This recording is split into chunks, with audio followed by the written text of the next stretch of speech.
Colossenses. Se calhar vamos ler até o versículo 15. Zé, não sei, podes vir ler, faz favor, do versículo 1 ao versículo 15.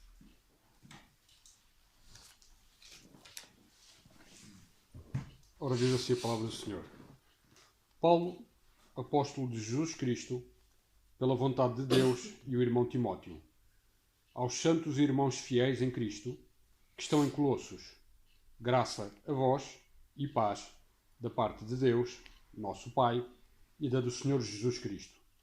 Graças damos a Deus, Pai do nosso Senhor Jesus Cristo, orando sempre por vós, porquanto ouvimos da vossa fé em Cristo Jesus e do amor que tendes para com todos os santos, por causa da esperança que vos está reservada nos céus, da qual já antes ouvistes, pela palavra da verdade do Evangelho, que já chegou a vós, como também está em todo o mundo, e já vai fortificando, como também entre vós, desde o dia em que ouvistes e conheceste a graça de Deus em verdade.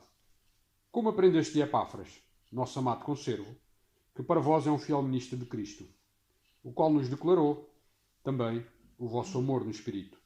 Por esta razão, nós também, desde o dia em que o ouvimos, não cessamos de orar por vós e de pedir que sejais cheios do conhecimento da sua vontade, em toda a sabedoria e inteligência espiritual, para que possais andar dignamente diante do Senhor, agrandando-lhe em tudo, fortificando em toda a boa obra e crescendo no conhecimento de Deus, corroborados em toda a fortaleza, segundo a força da sua glória, em toda a paciência e longanimidade, com gozo, dando graças ao Pai, que nos fez idóneos para participar da herança dos santos na luz, o qual nos tirou da potestade das trevas e nos transportou para o reino do Filho do seu amor, em quem temos a redenção, pelo seu sangue, a saber, a remissão dos pecados, o qual é a imagem do Deus invisível, o primogênito de toda a criação.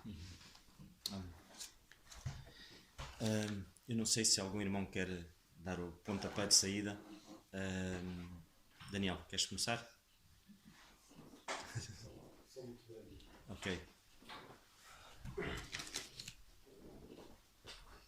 Muito boa noite. São uns pensamentos Força. muito breves. Eu queria começar por saudar os irmãos neste novo ano e saudar, ou seja, cumprimentar, mas também saudar o facto da Igreja em Quinta de Conde, nesta época que passou agora, natalícia, em que nós celebramos o nascimento do nosso Senhor Jesus Cristo. Apesar de nós sabermos que não foi nesta data e que o mundo, infelizmente, adulterou esta data, esta celebração do nascimento do Senhor Jesus Cristo, para algo que até é louvável, a festa da família. Mas fico contente porque a Igreja em Quinta de Conde não fez como, infelizmente, outras igrejas fazem, que praticamente fecham para a época natalícia. Dia de Natal não há culto porque temos de estar com a família, não é? Então qual é a razão de ser o Natal? É a família. Nós criticamos outros que dizem que o Natal é família, é estar com os nossos familiares. Não. O Natal é celebrar o nascimento do nosso Senhor Jesus Cristo. E portanto saúdo a Igreja em Quinta de Conde pelo facto de não ter feito vã esta celebração.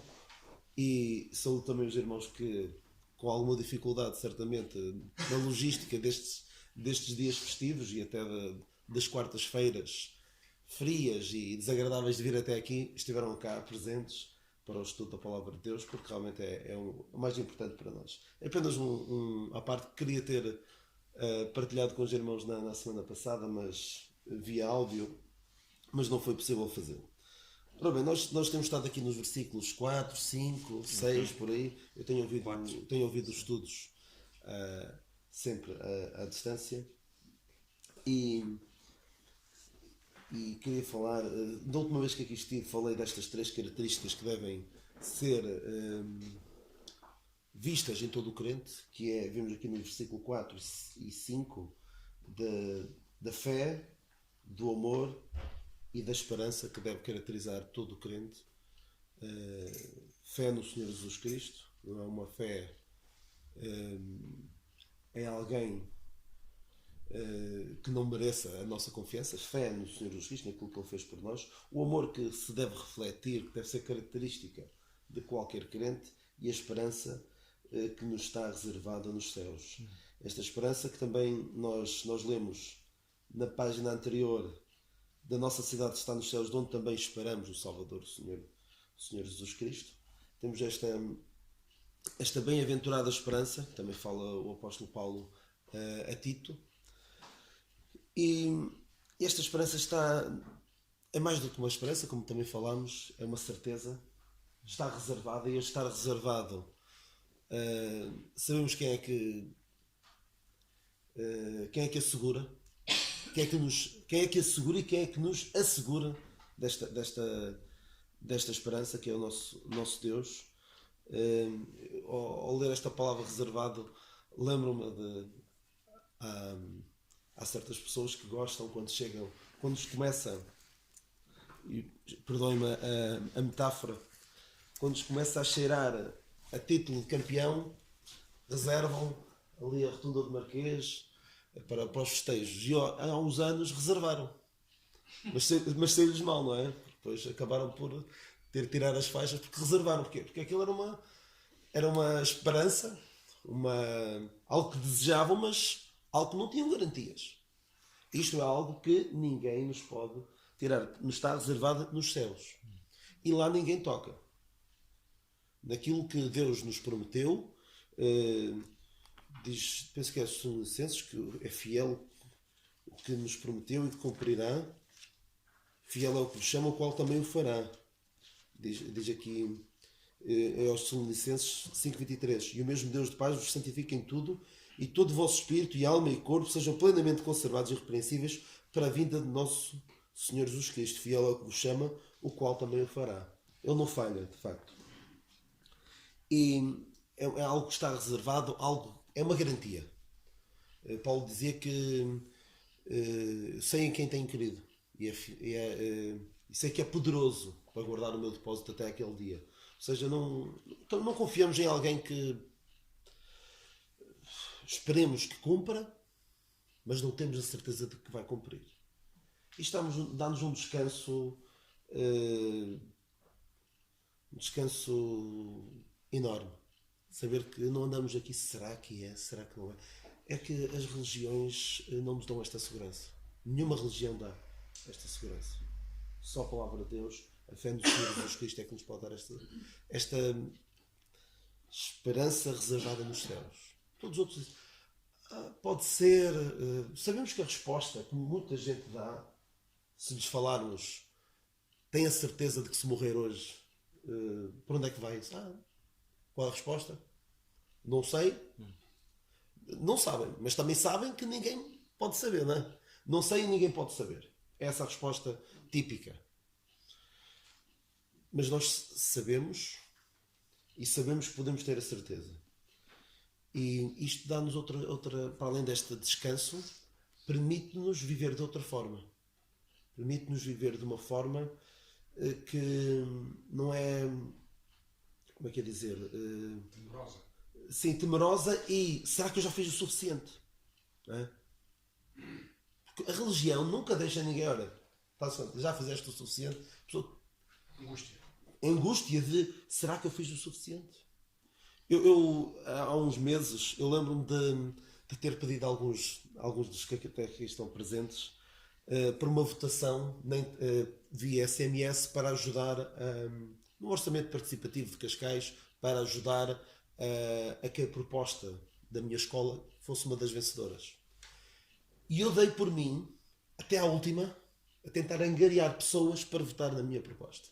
E aquele sentimento de, será que eu já arranjei o número de pessoas suficientes? Temia eu que, depois de tanto esforço, fosse em vão. E é horrível essa sensação de, Não tenho certeza. e se eu tivesse conseguido mais um?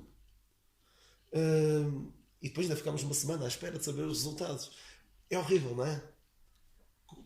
E a generalidade das pessoas religiosas é assim que vivem.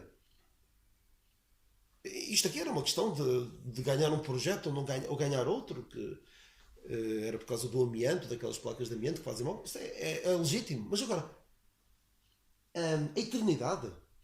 Será que é? Será que não é isto?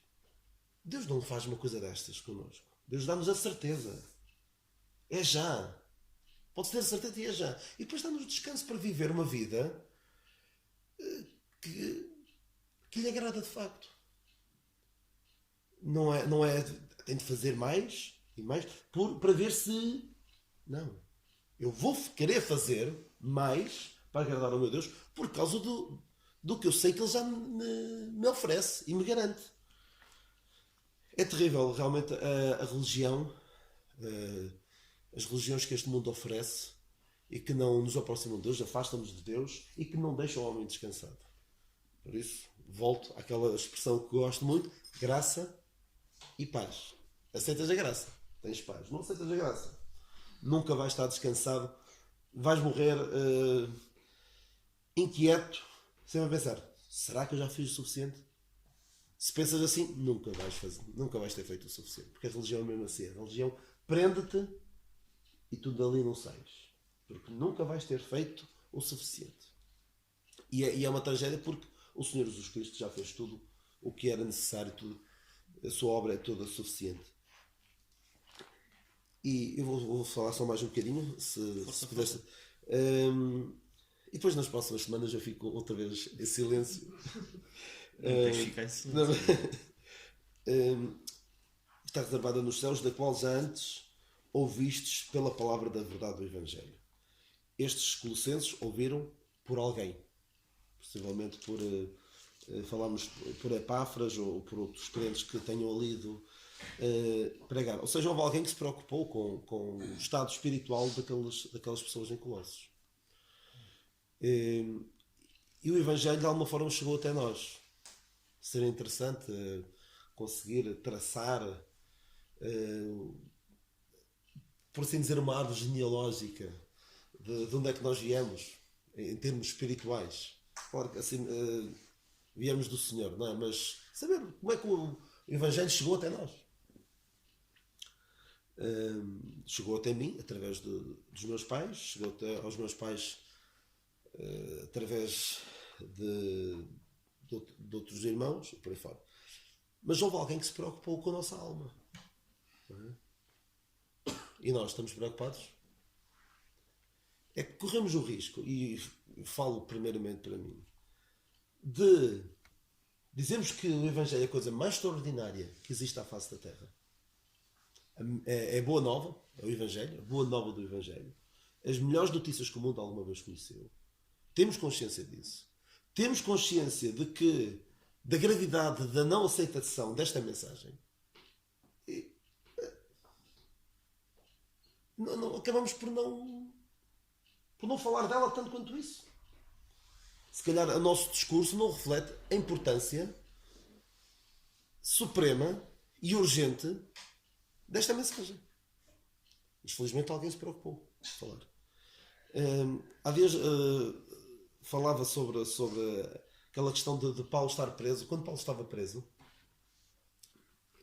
em Roma, eu já dei aqui este exemplo de Paulo, quando estava preso em Roma, estava preso um soldado, e certamente Paulo não puxava conversa, daquela conversa, passa a expressão da treta, de circunstância. Eu costumo dizer, Paulo certamente não perguntava ao soldado romano que estava preso a ele, ou aos outros prisioneiros que estavam ali à volta: olha, fala-me dos gladiadores que lutam na arena do Coliseu. Quem são e como é que... Ou das corridas, das corridas de quadrigas, exatamente, das quadrigas. Quem são, e dos cavalos, velozes. Se calhar até podia para depois ir até ao mais vencedor. Sim. Exatamente. Ia chegar lá. E obrigado. Podia esquecer. Dos gladiadores, das corridas de quadrigas, da vida social de Roma, das intrigas.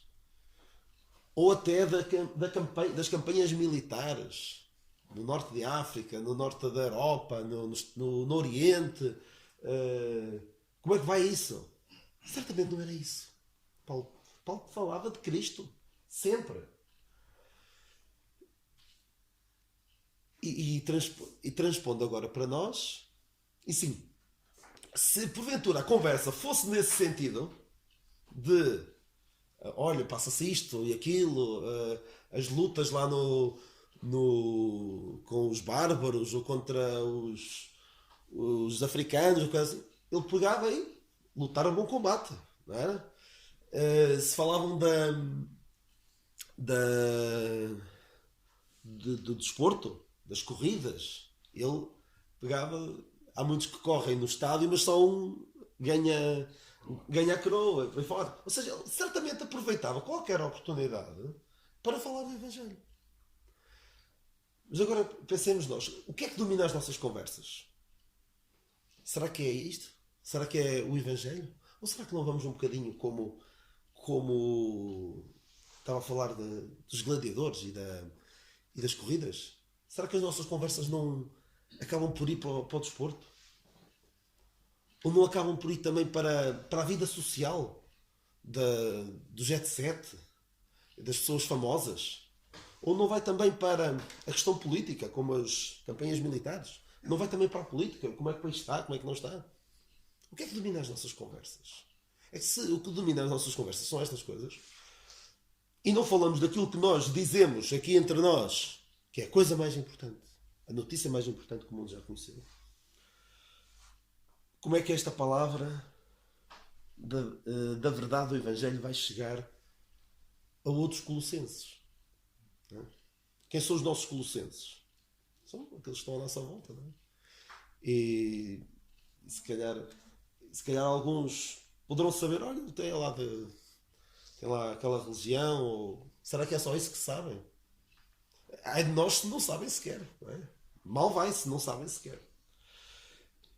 E apenas um pensamento para nos desafiar, para nos deixar a pensar, se nós somos como Paulo, que aproveitamos qualquer oportunidade. A conversa vai para ali e nós conseguimos direcioná-la para o Evangelho. Há pessoas que têm esse dom e essa propensão para puxar qualquer assunto para as coisas espirituais.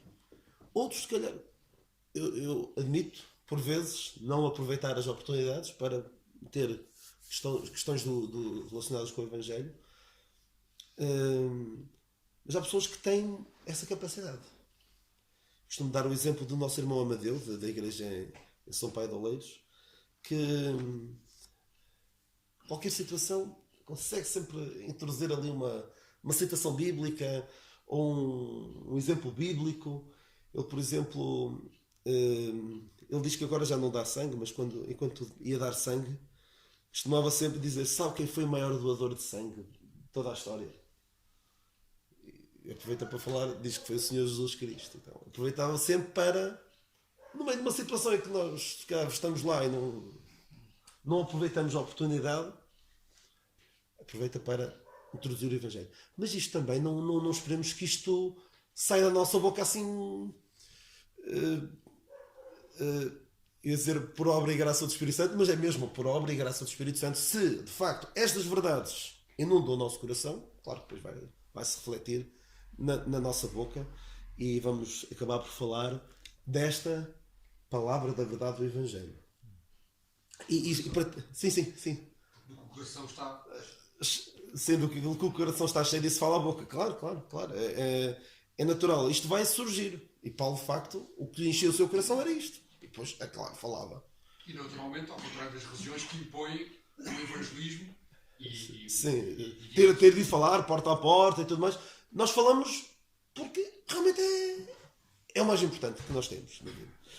E é interessante que esta esperança reservada nos céus, da qual ouvistes pela palavra da verdade do Evangelho, eles só ouviram falar desta palavra da verdade do Evangelho, desta esperança reservada nos céus, através do Evangelho. Nunca ninguém, e agora entramos aqui numa questão mais dispensacional, nunca ninguém antes de Paulo falou de uma esperança reservada nos céus. Dos lugares celestiais, da nossa esperança celestial de estar para sempre com o Senhor nos céus. Isto, ninguém, antes de Paulo, poderia falar de uma coisa destas. E é extraordinário como alguns querem praticamente mutilar a Bíblia de tudo aquilo que Paulo diz, e depois só desonram o nome de Deus, só trazem descrédito à palavra de Deus. Mas esta verdade de nós sermos arrebatados, nós estarmos para sempre com o Senhor, isto é algo que ninguém mais fala, a não ser Paulo. E é uma verdade preciosa, e que nos deve consolar. E ficamos por aqui também. Algum irmão que quer mais? Zé, podes vir aqui, mas tens de vir aqui. É só Obrigado, complementar Daniel. um pouco. Ir ali na aspiração ali do... Agora falando em corridas, não é? Na aspiração ali de Daniel, relativamente a a esperança que nos está reservada nos céus, e como é que nós podemos descansar, porque não há nada que de facto que dependa de nós. Portanto, a gente aqui podemos, de certa forma, contrapor a graça à lei ou às obras ou à religiosidade. E em João 3,16 temos, digamos, aquilo que é conhecido, penso eu, como a Bíblia num único versículo, em que diz que porque Deus amou o mundo de tal maneira que deu o seu Filho unigénito para que todo aquele que nele crê não pereça, mas tenha a vida eterna. Eu muitas vezes li este versículo, até que um dia, se assim se pode dizer, viu de maneira diferente, em que Deus amou, Deus já amou, Deus não vai amar, nem espera que eu faça alguma coisa, e portanto a confiança que nós temos nele e que só depende dele, e porque ele fez tudo, é o tal descanso que o Daniel falava, em que não há nada que eu tenha que fazer, porque não há nada que eu possa fazer para que Deus me ame de mais, nem há nada que eu possa fazer para que Deus me ame de menos. E isto tanto no aspecto positivo como negativo. Portanto, quando assim é, isto é a graça elevada ao máximo, porque toda a obra foi dependendo de Deus. Deus amou, e Deus já me amou, e amou-nos a todos nós, independentemente daquilo que eu ainda possa fazer daqui para a frente da minha vida, de bem ou de mal. Oxalá, espero sempre de bem, mas a reserva está reservada porque Deus aqui diz que todo aquele que nele crê, e eu pela sua graça creio nele, não pereça, mas tenha a vida eterna. E isto é a obra de Deus, e quando assim é, estamos descansados. Nada nem ninguém nos arrebatará do amor de Deus que está em Cristo Jesus, e portanto Deus já nos amou, e Deus é amor e Ele não muda. Eu posso falhar, mas eu vou lá para cima mesmo que eu caia aí na sarjeta. Era só isto que eu queria passar aqui. Eu queria só compartilhar um pequeno pensamento e com base no versículo 6 da carta que estamos a estudar, e que diz assim, eu vou começar do versículo 5: por causa da esperança que vos está reservada nos céus, da qual já antes ouviste pela palavra da verdade do Evangelho, que já chegou a vós, como também está em todo o mundo. Queria só parar aqui um bocadinho, ou seja, esta verdade, que é a verdade da graça, já tinha chegado aqui a estes irmãos, mas também já está em todo o mundo. Nós já vimos há 2 semanas atrás, acho, o Dário até já citou esta passagem, e já no estudo que nós tivemos, ele pôde dar um pensamento acerca da grande diferença que existe, que é o Evangelho do Reino e o Evangelho da Graça. Eu não vou falar acerca disso. Eu vou falar acerca desta mensagem que já está em todo o mundo e que estes crentes já ouviram, mas o apóstolo Paulo diz que já está em todo o mundo, ou seja, que os descrentes também já ouviram. E quando existe uma mentira que Satanás ainda hoje levanta esse estandarte, e as pessoas, a sociedade em si e os descrentes compram essa mentira, e o mais ridículo é que nós vemos crentes abrir a boca e dizer que todos nós somos filhos de Deus, quando a palavra de Deus é muito, muito concisa nisto. Nós não somos todos filhos de Deus. Todos nós somos criaturas de Deus, e só é feito filho de Deus quem crê no Senhor Jesus Cristo como seu Salvador. Aliás, o próprio Senhor Jesus Cristo, e nós podemos ler, o próprio Senhor Jesus Cristo, ele em João, no capítulo 8 e no versículo 44, João, no Evangelho de João, podemos abrir muito rapidamente. Eu não quero roubar muito tempo. João 8, no capítulo 8 e no versículo 44, e o Senhor aqui está a falar para quem? Está a falar para religiosos. E o Senhor diz assim, o Senhor Jesus Cristo diz assim: vós tendes por pai o diabo, e quereis satisfazer os desejos do vosso pai. Ele foi homicida desde o princípio e não se firmou na verdade, porque não há verdade nele. Quando ele profere mentira, fala do que lhe é próprio, porque é mentiroso e pai da mentira. Quantos religiosos há que continuam a acreditar nestas mentiras? E esta é uma das grandes mentiras. E o mais ridículo, e hoje este pensamento também veio-me em mente porque o nosso irmão Carlos foi de facto ao norte e ao funeral, e pela graça de Deus esperemos que de facto que este homem que faleceu, que tenha entregue a sua vida ao Senhor Jesus Cristo, porque senão foi parar o inferno. A verdade é esta: o que mais me doeu, o que mais me dói a mim, e depois de eu me converter, é eu saber que se calhar o meu pai morreu e foi para o inferno. Mas esta é a realidade que nós temos nos dias de hoje. Ou nós cremos no Senhor Jesus Cristo e passamos a ser feitos filhos de Deus, pela graça de Deus e pela sua misericórdia, somos feitos filhos de Deus. E nós podemos ler em João, no Evangelho de João, no capítulo 1, e esta passagem todos nós conhecemos. No capítulo 1 de João, no Evangelho de João, capítulo 1, e no primeiro versículo, e no primeiro capítulo, e no versículo 12, e o Senhor diz-nos assim: mas todos quantos receberam, deu-lhes o poder de serem feitos filhos de Deus, aos que creem no seu nome. Ou seja, nós só passamos a filhos de Deus quando nós cremos no Senhor Jesus Cristo, quando cremos no seu nome. Eu até vos falava com uma pessoa muito religiosa e ele dizia assim: nós temos visões diferentes de ver a palavra de Deus e de ver Deus, mas isto é como ir para Lisboa. Existem vários caminhos, e o que importa é que a gente todos vamos chegar lá. Depois eu disse-lhe: ouça, mas não existem, para o céu só existe um caminho, e é o caminho que é o Senhor Jesus Cristo. Não é um caminho, pode haver outros caminhos, não. O Senhor Jesus Cristo é o caminho, e só há uma maneira de chegar ao céu, é através do Senhor Jesus Cristo. Nós somos feitos filhos de Deus através do Senhor Jesus Cristo. Quantas vezes nós vemos num funeral, dizem-se: olha, foi descansar, indivíduos que nunca aceitaram o Senhor. Como é que se pode dizer de boca cheia foi descansar? E muitas das vezes, como crentes, nós, para consolar a família, mais vale assim porque ele estava a sofrer muito. Mas o que é isto? Mas estava a sofrer muito. A partir de agora é que ele vai sofrer. A partir de agora é que é o sofrimento eterno. E é um sofrimento que não há nada que se possa comparar aqui na Terra com aquilo que ainda vai acontecer. E nós, como crentes, se calhar, e eu falo por mim, se calhar é nestas alturas, e quando o Daniel falava aqui, e eu concordo com o Daniel plenamente, é aproveitar estas oportunidades. Claro que temos que ser sábios também, e não vamos magoar a família, não vamos numa hora destas, quer dizer, estar ali, dizer: olha, é o teu filho, mas ele foi...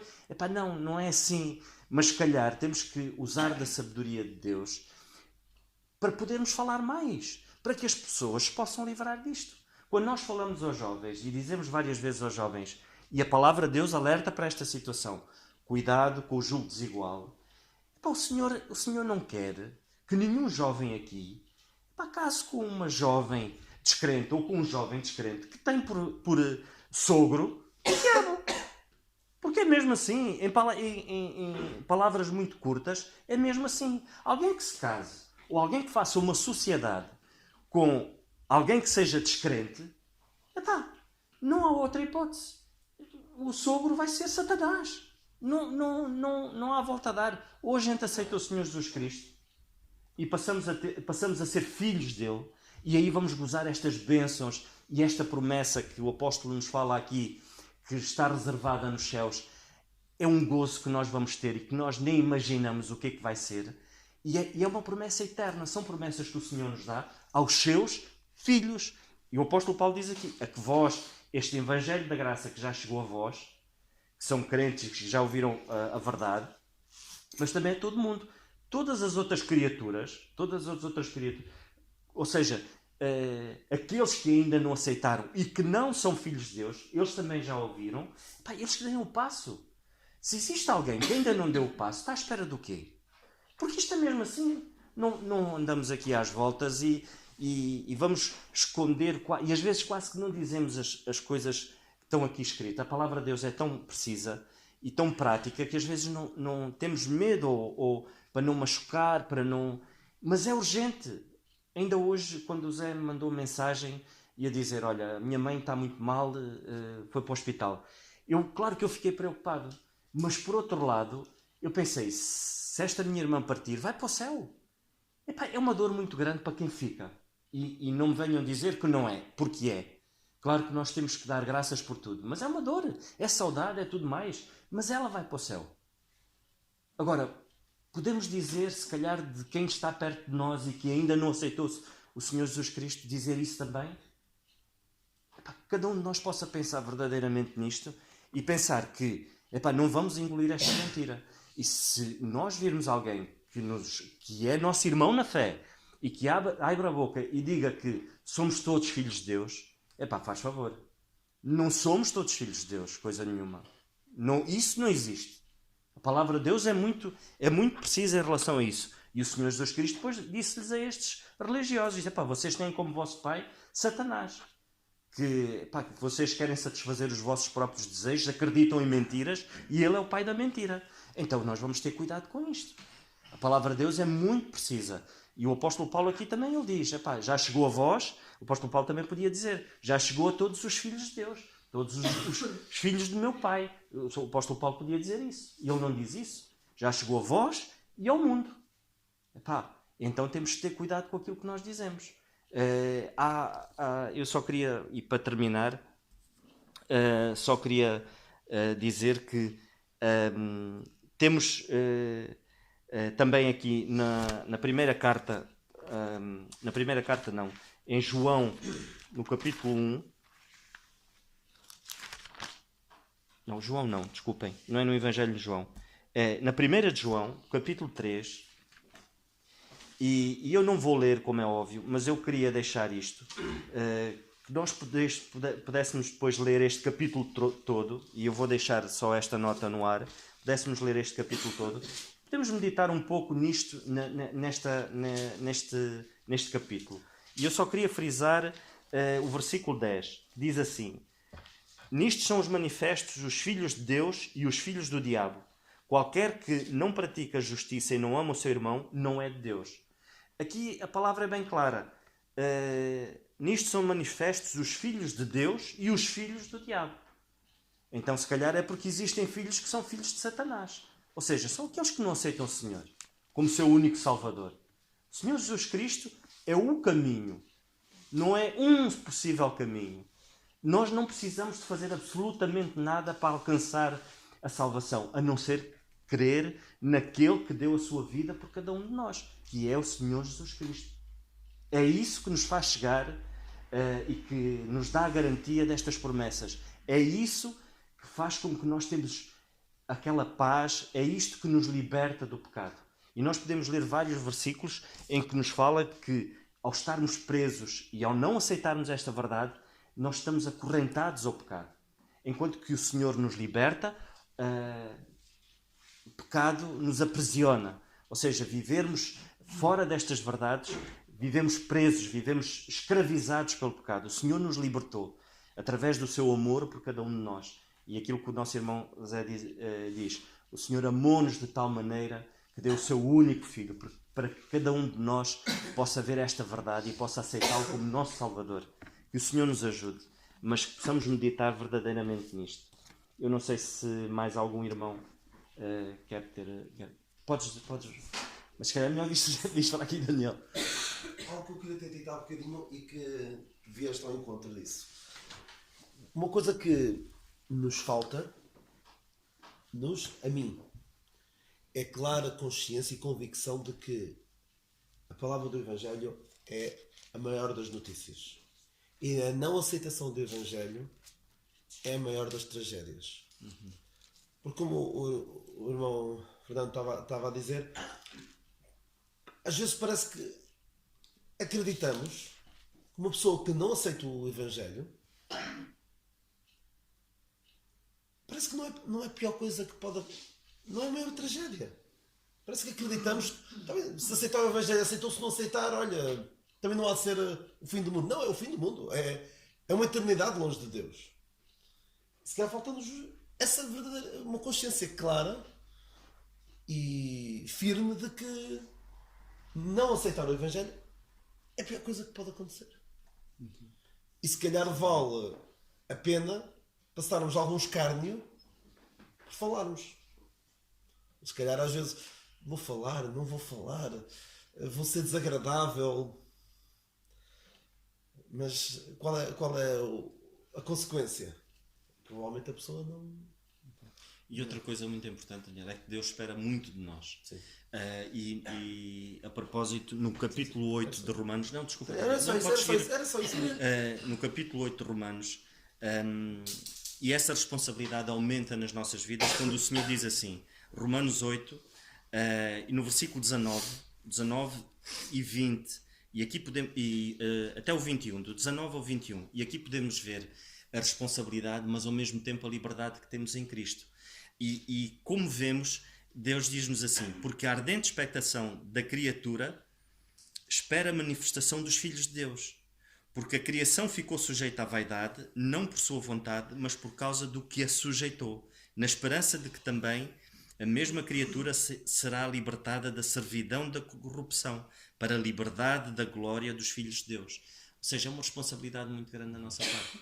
Ou seja, que o Senhor nos ajude, de facto, a podermos falar daquilo que é a verdade. E era só, Daniel. Não sei se algum irmão quer dizer mais algo. Só acrescentava relativamente a esta questão dos caminhos e do que é estar salvo ou não. Aqui. Zé, tens que ir para aqui, senão não se ouve.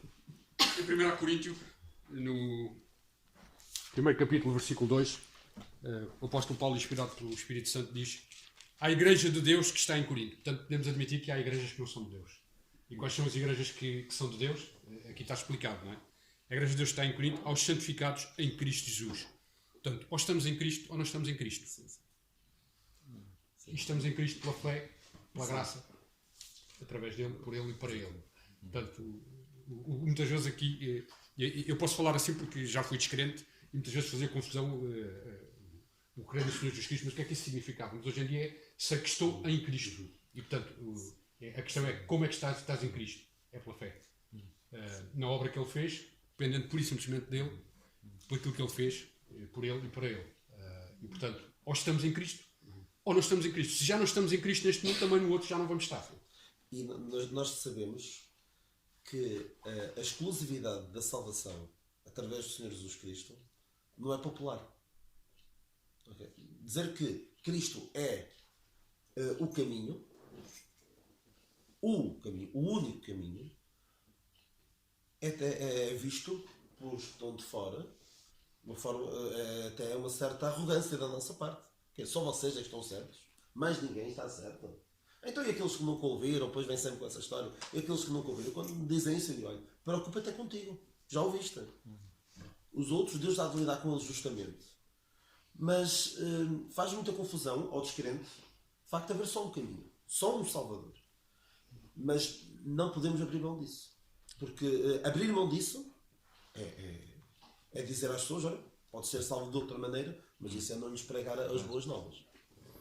Aliás, só pegando aqui nas palavras do Daniel, eu de certa forma, basta ver quando o Senhor esteve na Terra, que veio para o que era seus, portanto, para aqueles que conheciam a palavra, e os seus não receberam. Portanto, foi sempre um pequeno número que estavam já na altura em Cristo. E assim será até ao fim. De facto, como vemos em Apocalipse, será uma multidão, mas é uma multidão ao longo dos séculos que se foi formando, mas no mundo são mais os que não estão do que os que estão. Ok. Dário, temos mensagem. Sim. Não sei se mais algum irmão quer Se não passamos a ouvir, vamos ouvir então o nosso irmão Alberto. E desde já um abraço forte para o nosso irmão Alberto e para a sua família também. Vamos ouvir então o pensamento do nosso irmão Alberto. É um prazer participar convosco deste estudo. Obrigado por suportar meu sotaque e ouvir esta reflexão. Como é importante esse estudo. Valorizo muito esse encontro. Confesso que tenho aprendido muito com os irmãos em Quinta do Conde. Graças a Deus por isso. Colossenses 1, verso 5. Por causa da esperança que vos está reservada nos céus, da qual já antes ouvistes pela palavra da verdade do Evangelho.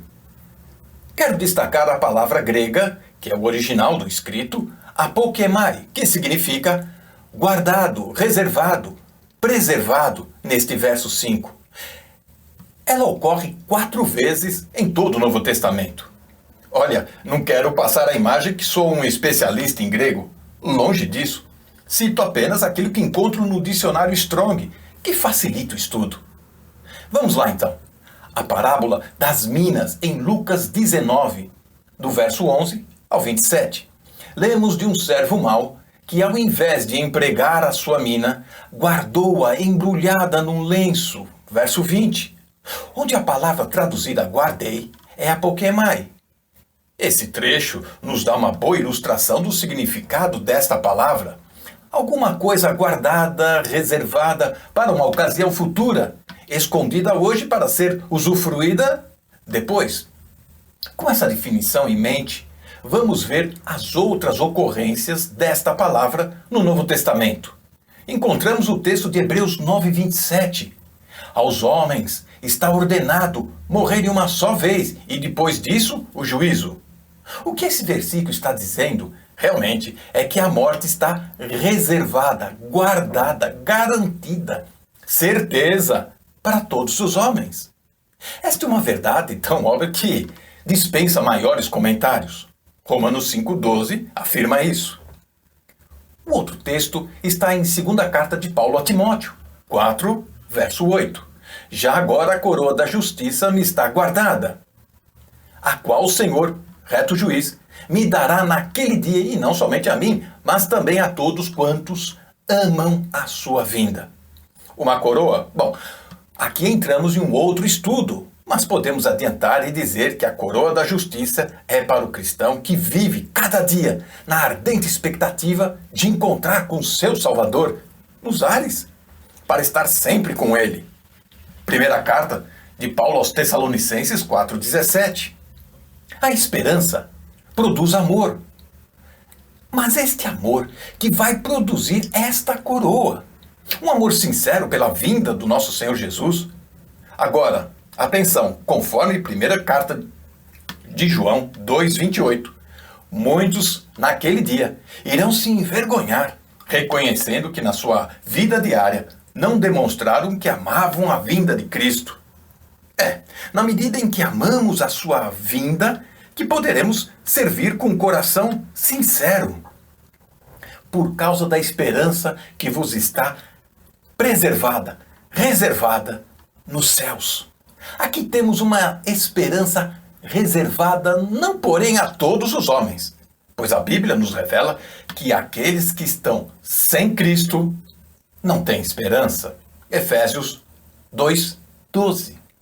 E o contexto aqui, do capítulo 1 de Colossenses, deixa bem claro que estes que tinham uma esperança reservada, guardada, garantida, eram aqueles que tinham fé em Cristo Jesus, verso 4, que haviam ouvido, entendido a graça de Deus na verdade. Esse versículo nos fala, então, de algo reservado, não para todos os homens, mas somente para os salvos, para aqueles que estão em Cristo Jesus, que foram salvos pela graça de Deus. Pense nisso, avalie a sua vida. Vimos até aqui que a palavra reservada no original significa guardada, preservada, garantida, protegida, certeza. Agora, no próximo estudo, se Deus permitir, estudaremos a palavra esperança. Agora, para terminar, pense nisso. Como amar o próximo? Como demonstrar cuidado, carinho para com os mais fracos na fé? Quando deixamos de olhar para os defeitos dos outros e levantamos os olhos para aquela viva esperança que está reservada nos céus para nós. Será muito mais fácil exercitarmos um verdadeiro e sincero amor de um para com os outros. O que está reservado para você? A morte? Bom, essa é reservada para todos e não tem como escolher. Eu, Alberto, espero o arrebatamento direto, sem escala, para estar com o Senhor. Se Cristo é o seu Salvador, então você também tem uma esperança reservada nos céus.